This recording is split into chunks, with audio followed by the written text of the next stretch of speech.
Hello ladies, gentlemen, boys, girls, innies, outies and in-betweeners. My name's Dan. Welcome back to another PAP Reports. It's Thursday, May the 21st, 2020. Before I start today, I had a message last night from a subscriber who sadly informed me that her nephew, who used to watch my videos with her, had passed away. I'll not give the subscriber's name, but the message read, "Hi Dan, had a very sad news today. My nephew lost his life. I loved him to bits. Sometimes we would sit back and watch your clips and we would talk about what you broadcast. He had many disabilities, but always made people smile. Now the angels have taken him to a better place." Which of course is incredibly sad. So as I know he liked my videos, well, I assume he liked them, I thought it would be nice to dedicate this video to him. Rest in peace, Lee. And as for the subscriber who informed me, I'm sure I can speak for everyone when I say that our thoughts are with you and your family.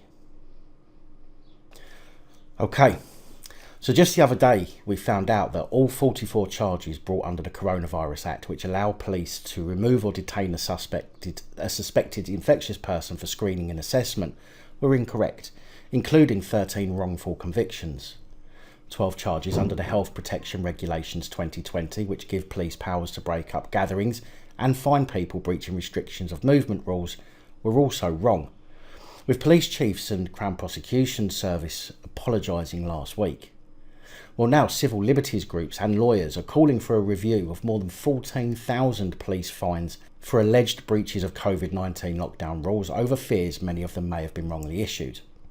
Martin Hewitt, the National Police Chief Council Chairman, is now being forced into a corner to review all of the fixed penalty notices issued in England and Wales under the new regulations. A letter to Mr Hewitt has been signed by civil liberties groups, including Big Brother Watch and Liberty, as well as lawyers including Kirsty Brimlow QC, a barrister at Doherty Street Chambers. The letter reads, "We believe that a significant number of fixed penalty notices have been wrongly issued, and particularly in light of the amended regulations that present new enforcement challenges, that there is a continued risk of fixed penalty notices being wrongly issued, and at significantly increased numbers. This is why an urgent national review of all fixed penalty notices issued under emergency laws is required."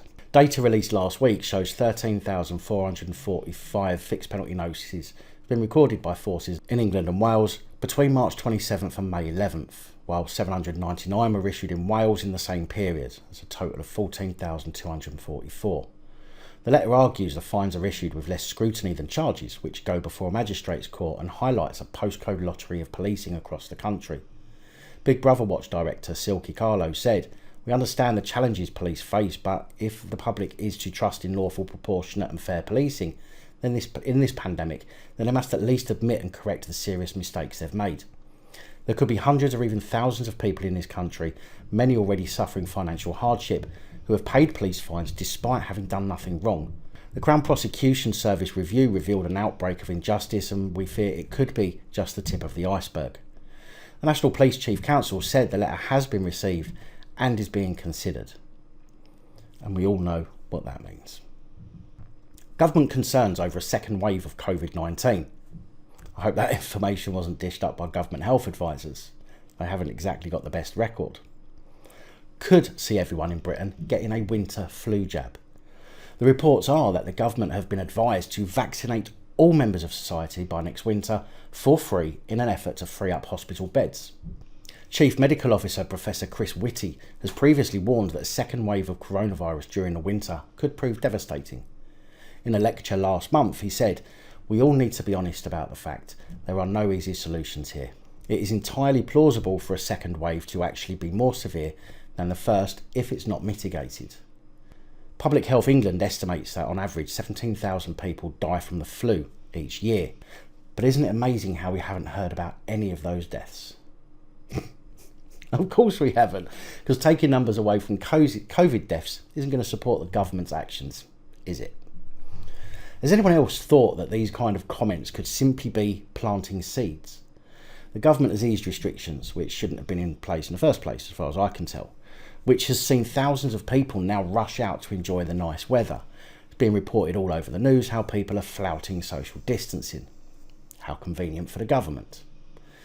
How hard will it now be for them to reinstate restrictions under the guise of a second wave, which will likely not only be stricter, but may also be what's needed to persuade many more people that things are as bad as being made out. Now, for avoidance of doubt, do I believe there's a virus? I'm not a medical professional, I can't say. What I can say, though, is that I believe there is something out there affecting people. Do I believe it's as bad as they say? I absolutely do not believe it's as bad as being made out. I know the numbers are inflated. I know that people with cancer and other illnesses are having COVID put on their hospital notes, even though they've not even been tested. So personally, I don't believe it's as bad as being made out, but that is a personal belief and not something I'm trying to get you to believe. A domestic murder review has slammed Essex Police for allowing 50-year-old Kieran Lynch to slip through the net, which allowed him to go on and murder mother-in-law 72-year-old Jennifer Cronin in 2018. The review also found there was absence of proactive responses to breaches of bail and a lack of understanding of which officers should be responsible for. Jennifer Cronin was murdered when Kieran Lynch ran into her garden, dousing her with petrol and torching her and himself on March 13, 2018. The cocaine addict launched his attack after his estranged ex-wife Susan asked for divorce. The attack, which took place in Benfleet in Essex, caused 33% burns to Jennifer's body and took place in front of Susan, Kieran's estranged wife. At the time, Lynch was on bail for criminal damage after attacking his ex-partner's home with a hammer and threatening to kill her. Sadly, Jennifer died 17 days after the attack. A probe into the death found that in early March, Essex Police were called 6 times over Lynch's campaign of terror. Police were even called in the early hours of the day of the killing and were warned he could harm Jennifer. Just over 2 years after the killing, the report has finally been published, and it says that Lynch's pattern of behaviour amounted to stalking and should have been identified and pursued as such by police. It added this could have led to more action in response to opportunities to hold him accountable for his behaviour and keep victims safe by taking their levels of fear into account. This was most obvious when police were called in the early hours of the day of the homicide, in which concerns were expressed for Miss Cronin, who Lynch was now also contacting. The latest report also found police failed to recognise and record further offences other than breach of bail during contact in the week prior to the murder, and they didn't even identify children within homes where offences took place. An inquest in 2019, which found Jennifer was unlawfully killed and found risks posed by Lynch, were continually not assessed, and that attempted arrests were not carried out in a timely and efficient manner. It said there was a lack of efficient cooperation between police and other agencies through poorly defined areas of responsibility. Lynch himself sustained burns to 96% of his body and died on the day of the attack. The couple's daughter, Molly, told the inquest police had ignored their calls. She added it was almost like nothing was going to be done until he did something to someone or to himself. Essex Police has apologised for the failings and claims it has reviewed training around domestic abuse cases. Chief Superintendent Steve Warren said their deaths and the circumstances around them would have had a painful impact on everyone involved, and I offer my deepest condolences to those affected. Our officers are dedicated to protecting and serving the public in everything they do. In this case, an inquest found that we could have done more to have kept Jennifer safe. Since the findings of the inquest into her death, we set up a working group to ensure that recommendations of the assistant coroner were quickly reviewed and implemented. 8 officers have received management action in relation to record keeping and processing of information, and this has been fully completed to the satisfaction of our professional standards department. I must stress that management action is not a disciplinary sanction. Its aim is to highlight those areas of performance and set expectations and to aid learning. So, openly admitting that even with the huge failures, none of them have had disciplinary action taken against them. Nice one, Essex Police. What a way to get public on side. Are men being wiped out? Is the traditional family unit under attack? These are questions I find myself asking after coming across the following story. Now, if we're to believe the figures put out by government on the amount of people who have died from COVID-19 and the potential for huge loss of life in a second wave, which could last as long as until the end of the year, then you might be thinking, I need to practice making babies for when this is all over. Well, maybe not, if the news I've come across is anything to go by.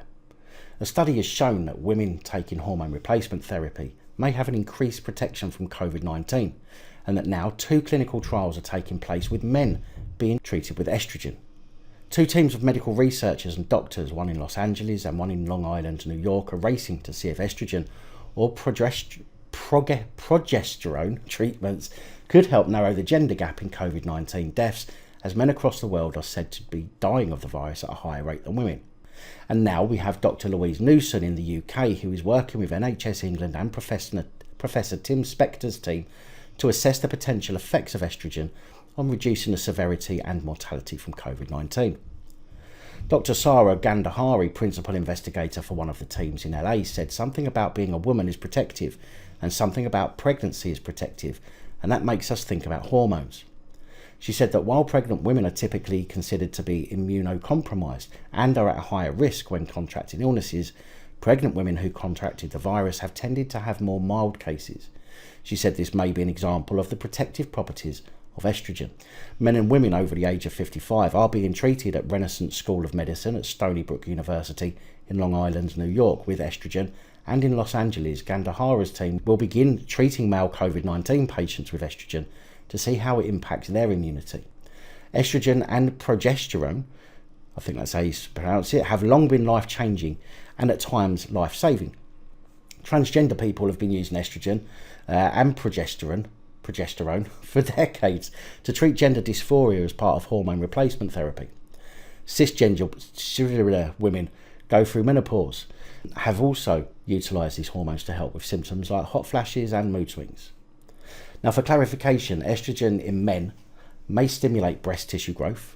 Men with too much estrogen may develop gynecomastia, a condition which leads to larger breasts, erectile dysfunction. Men with high levels of estrogen may also have difficulty getting and maintaining an erection, which could lead to reduced births. And who the hell wants both men and women menopausal?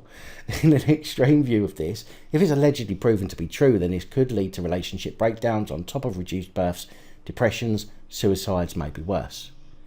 Now, before you all freak out, on the flip side, men do need estrogen and do have it. It aids in boosting libido, keeps bones and muscles strong as well, and since estrogen helps in keeping hormones balanced, it can help in regulating people's weight, but that's the average amount that should be found in men. Giving men additional estrogen could lead to those things I mentioned earlier. I, for one, am struggling with my own moves, as it is, without growing them to a C cup.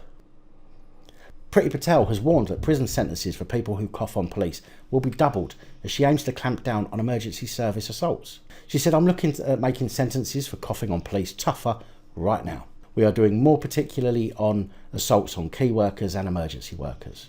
I'm looking to double sentences and we're going to do that." She added anyone who assaulted key workers would feel the full force of the law, and that's rightly so. We've seen some people being convicted, and rightfully. The CPS in March said that coughing on key workers would be classed as an assault, and if convicted, people could face up to 12 months in prison, which means that Priti Patel's announcement could increase sentences to 2 years. Well, it's nice to know the police are protected. Shame when people or police assault us members of the public. We often get a no further action taken. Director of Public Prosecutions Max Hill QC said he was appalled by the behaviour of coughing on emergency workers. He said emergency workers are more essential than ever as society comes together to tackle the coronavirus pandemic. I am therefore appalled by reports of police officers and other frontline workers being deliberately coughed at by people claiming to have COVID-19. He said, "Let me be very clear, this is a crime and needs to stop. The CPS stands behind emergency and essential workers and will not hesitate to prosecute anybody who threatens them as they go about their vital duties." Happy to forget prosecuting people that do it to us though, aren't you? I wonder if anyone has been coughed on by the police, or if the police have got so close to their face that you can literally feel the breath from their mouth. I think if people are treated in the normal manner the police tend to treat people, shouting in their faces, etc., then they should all complain about the disgusting and dangerous behaviour. If it's a crime to forcibly cough in someone's face, then it should be a crime for the police to get in your face purposely and shout. And maybe it's about time we all start making a fuss about how we are the police and the police are us, and we are all the same and should all be treated the same. We should all be protected under the same laws and not make up laws to protect some over others. The relaxed coronavirus restrictions introduced last week by Boris Johnson had caused a lot of confusion between people, and rightly so. It was not a well thought out delivery of the new relaxed rules, and with Northern Ireland, Wales and Scotland not quite following the same path as Bojo, caused even more confusion. This has and is making it difficult for people to stay on the right side of the police. I'll not say law. In the lines between restrictions and... This has made it...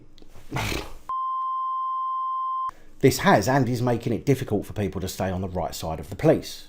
I'll not say law because it's not. And the lines between restrictions and between countries have become blurred. In England, the guidance is to meet only one other person outside your household outdoors. But Northern Ireland, who have now relaxed their own regulations, allows groups of up to 6 people who do not share a household who can now meet outdoors with social distancing measures in place. So, here's just a little bit of information to help you stay safe from the blue line bullies. Northern Ireland. Groups of 4 to 6 people who do not share a household can meet outdoors maintaining social distancing. In England, you can meet one other person from outside your household if you are outdoors. Public gatherings of more than 2 people from different households are prohibited in law. There are no limits on gatherings in the park with members of your own household. In Wales, the advice remains the same. To stay at home, except to go out for food, health reasons or work, but only if not reasonably practical to work from home. The overarching aim is that people should stay at home as much as possible. However, exercising outdoors is an important exception to the rule and is encouraged. Wales Health Minister is considering whether people should be able to meet loved ones not in their household outdoors. The next review of their rules is on 28th of May. And in Scotland, the advice is similar to that in Wales. First Minister Sturgeon says her route map to lifting lockdown will be published on Thursday, today, with restrictions likely to be eased from the 28th of May. Professor James Wilsden, an expert in science policy at the University of Sheffield, said the lines between evidence-based science and politics are becoming very blurred, and this will increase as we try to tiptoe our way out of the lockdown. There are very difficult decisions to navigate and the cracks are starting to show. Roland Cowell, a professor of epidemiology and data scientist at the University of Edinburgh, says different governments have to consider all sorts of balancing acts when it comes to using science to inform policy. Policy decisions will inevitably be a mixture of scientific advice and understanding of social and economic impacts on the ability to carry out any decisions, he adds. And that is why the restrictions are different in each of the countries. 37-year-old Cheshire-based PCSO Philip Barber has been charged with sexual assault and 2 counts of misconduct in a public office. Barber is accused of a sexual attack on a woman in Nantwich in October 2018.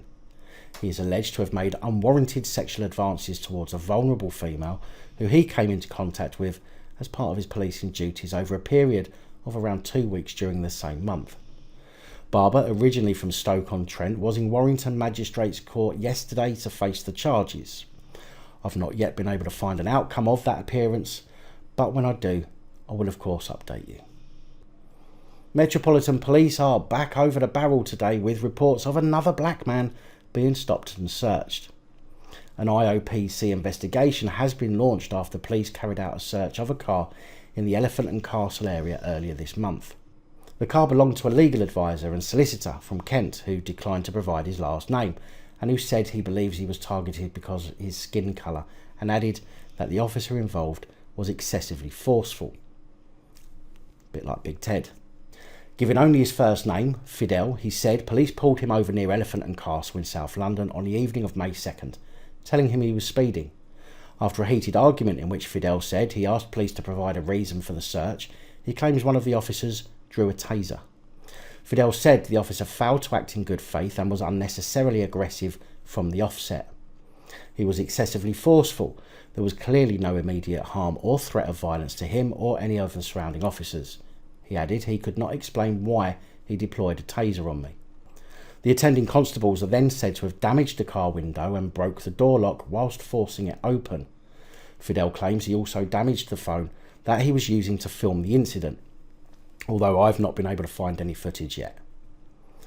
Throughout the incident, the officer allegedly failed to stick to social distancing rules, and Fidel says he has now developed coronavirus symptoms and is in self-isolation. Fidel said this incident has caused us emotional trauma and distress and a complete loss of faith in the Met Police. Police are meant to be seen as public symbols of trust and safety. But me nor my family felt at all safe. We still do not actually know why we were stopped. We are all law-abiding family who were only travelling to see our poorly father. None of us were a threat in any way, but were treated like criminals. A Met Police spokesperson said the local borough professional standards team are aware of a complaint in relation to the search of a vehicle near to Elephant and Castle on Saturday the 2nd of May. The vehicle was stopped after it was spotted being driven erratically and a search of the car followed. Officers are continually reminded about the importance of social distancing, while carrying out their duties. An investigation is currently ongoing into the matter. An IOPC spokesperson said, at our request, the MPS has confirmed the incident will now be referred to the IOPC.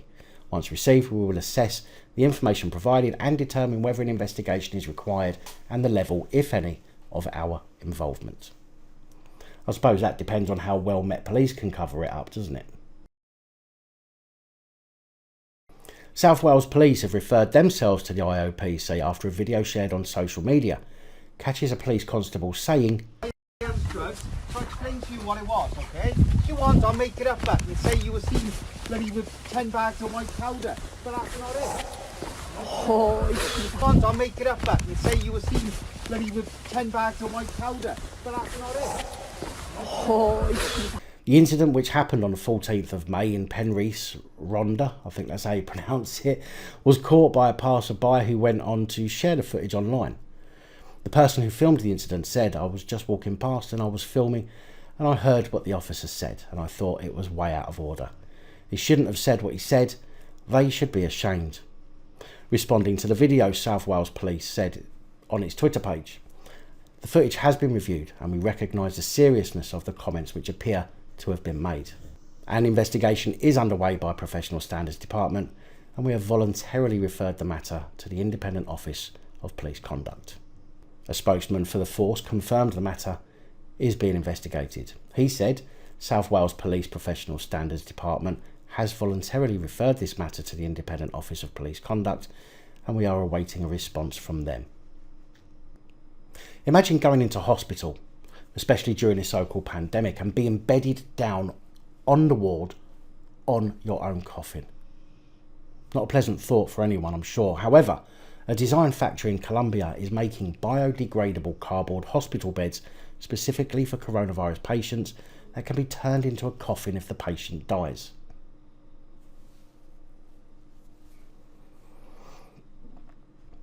I'm sure that will fill anyone with heaps of confidence that they're going to be getting better. If anything like this is approved here in the UK, I will certainly be making a fuss about the degrading way that people will be treated if they have to lay on their own potential coffin while having treatment. Absolutely sickening. Serco, the company being outsourced by the government to run their contact tracing operation, has already proven that our data cannot be safe. Contact tracing is said to be a system that will reduce the spread of infectious diseases such as coronavirus. And those are the words quoted from the report, and those words terrify me because clearly it's not just designed for coronavirus but for anything the government deemed to be infectious, meaning that the government get to choose what the basis of the determination for a disease being infection is before potentially forcing us to take part. The idea of contact tracing is to gather information from people on where they've been, who they've been in contact with, what their names and addresses, telephone numbers, email addresses are, etc. Because all of that information will allow the government to track them down. Now, think about this. How would you feel if your info was given away to a company that's not even clinically trained, who have been outsourced to take and hold on to all of your contact information for government use? Pretty pissed, I would imagine. Me too. Now, how would you feel if you knew that your details and details of hundreds or thousands of others were leaked, purposely or by accident? Even more pissed, I would imagine. Well, unfortunately, that's exactly what's happened. Serco sent the email addresses of 300 contact tracers they had already employed out in an email. Now imagine if that was 30,000, 300,000 or 3 million people with more info than just their email addresses. Not only are we being asked to give information that we simply don't have the right to give, we're also being asked to give that information to incompetent fools. Health Secretary Matt Hancock said 21,000 contract tracers have been hired, some of whom are healthcare professionals. They will gather contacts from COVID-19 patients and trace those people by phone or email to slow the spread of the disease in the community. Serco is one of the companies hiring, training and operating the 15,000 contact tracers, and they have no clinical training whatsoever, but the mistake may leave the firm in breach of data protection rules. It is understood that at least one member of staff has raised the issue with the Information Commissioner. Serco seem to think they're above everyone else, however, as a similar incident by the Home Office last year, which saw the Home Office refer themselves to the Information Commissioner's office, is not something that Serco are intending to do. My advice for all those whose email addresses Serco have should all make complaints to the Information Commissioner's office, as clearly they think they can get away with data breaches of your information. And if you're planning on giving up information of your friends and family, you might want to think twice about that as well. It seems the building industry could be turned on its head after new guidelines for builders mean that builders working at people's homes must turn down cups of tea while bringing their own soap and towels to the site. That's going to throw a few builders off kill. I mean, what are they going to do for that 15-minute tea break they take every 10 minutes? Competent roofer manager Tracy Hunter said, "Sadly, you can't invite the tradespeople into your home for a cuppa, but don't stop coming up with other safe ways to show your appreciation."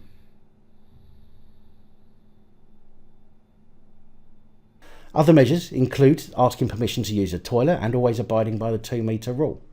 Tradespeople have also been told to avoid going into shops and to eat outside wherever possible while sanitising their hands regularly. The new rules fall under current safety legislation overseen by the Health and Safety Executive, which has received £14 million in extra funding.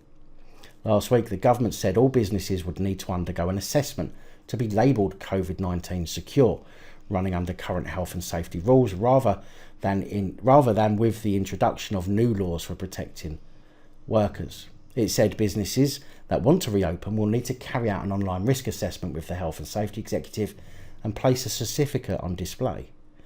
Rules include maintaining social distancing, with employees expected to redesign workspaces, staggering start times, creating one-way systems for workers, and protecting staff who may be vulnerable.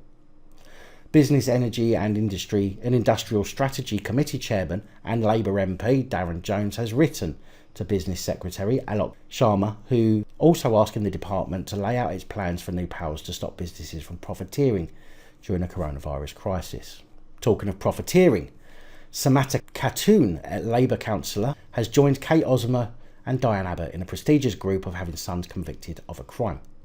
20-year-old student Mohammed Khan is said to have been mastermind behind a sick coronavirus swindle against the most vulnerable peoples of society and is now facing jail. The con involved sending thousands of fraudulent texts and emails inviting unwitting victims to fill in their bank details in exchange for a COVID-19 tax break. The messages contained logos remarkably similar to UK government websites, so one would think it was from the government. The victim's personal information was sent to a clearly very clever Queen Mary politics student with a view to committing fraud against their bank accounts. He also passed information and templates for scam websites to other scammers via WhatsApp. District Judge Alexander Jacobs told Khan, "It's even worse to capitalise on COVID-19, a phrase that brings shudders to everybody, and you're using it to your advantage." The judge expressed concern that the elderly were especially vulnerable to this scam as they cannot turn to family members to ask if the message is legitimate during the pandemic. Khan is said to have been operating similar scams since 2017 and started to try to profit from the coronavirus pandemic on March 22nd. He was arrested last week at his home in Camden and appeared at Westminster Magistrates Court via video link. His lawyer, Kevin Malloy, told the court he wasn't doing it to get himself a pair of trainers, but because his family lives in abject poverty. Abject poverty. His mum's a counsellor in London who, based on the average, can earn around 15 grand per year for their counselling duties on top of other work. There are people out there earning half that don't go out scamming old people. Judge Jacobs said he was sending text messages to people saying they're entitled to a tax refund. The police investigation indicates this defendant distributed fraudulent websites and templates to other fraudsters and co-conspirators. He's in control of the files, enabling him to receive the duped victims' harvested details. It's a main role he's playing in this. There were messages showing he was passing banking details on to somebody via WhatsApp. The judge told Khan, "You have pleaded guilty to a sophisticated fraud in which I'm perfectly satisfied you are the main player. What you did was to prey on the vulnerability of the majority of people in society who, at this present moment, are worried, petrified, fearful about their future, about their jobs, about their homes, making end meet, getting back to work, or whether they still have a job. It's bad enough to prey on these individuals. It's even worse to capitalise on COVID-19, a phrase that brings shudders to everybody, and you're using it to your advantage. The sentencing powers of this court are insufficient to deal with this behaviour. You will be sent to Crown Court for sentencing." Khan of St Mary's Flat, Camden, admitted 1 count of fraud by false representation and 1 count of possessing an article for use in fraud. He was remanded into custody ahead of sentencing at Inner London Crown Court on June the 12th. Big thank you to channel Patreon supporters. Your support is, of course, truly appreciated. And that's all I have for you today. Please like, share, comment and subscribe. Let me know your thoughts, as I know many of you will. And until next time, stay safe, look after each other, film the police and other officials. Good night, all. Thank you for taking the time to watch this video. If you like the content and you'd like to help support the channel, you can do so. In the description of every video there are some links to ways that you're able to help support the channel so I can continue putting out content. If you're unable to help us in that way, hit that subscribe button up the top there. If you haven't already, become a subscriber. That is support enough. Share the videos, comment, like, it all helps. If you're looking for something else to watch, up top there is my latest video. Down the bottom there is a video that YouTube recommends for you.